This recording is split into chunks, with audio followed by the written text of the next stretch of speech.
จำเดือนเนาะถ้าเป็นนักมวยก็คือเขาไม่ค่อยมีหมัดเย็บต่อยอาจจะต่อยหนักน็อกไปเลยคือพูดไม่ค่อยเก่งครับนะครับแต่ว่าก็มันมีผลงานให้ดูกับการซักถามในส่วนประกอบอย่างเมื่อวานผมมาดูเนี่ยผมไม่ใช่ตกใจผมแปลกใจว่าเพิ่งเห็นเตาแก๊สที่ใช้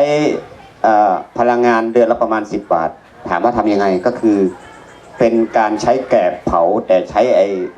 อะแดปเตอร์เป็นตัวดูดพ่นปรับความเร็วของเปลวไฟสูงต่ำได้หุงต้มทุกวัน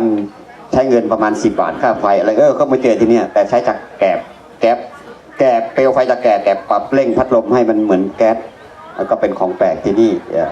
แล้วก็จะเริ่มผลิตขายอย่างนี้เป็นต้นนะครับมีหลายอย่างที่ท่านจะต้องดูประกอบหลังจากการตรวจประเมินผลงานด้วยการฟังการนำเสนอในระบบตัวหนังสือแล้วนะครับก็ยินดีต้อนรับคณะกรรมการทุกท่านแล้วก็พร้อมที่จะให้ท่านกำนันหายตื่นเต้นแล้วเนาะขึ้นเวทีให้ท่าน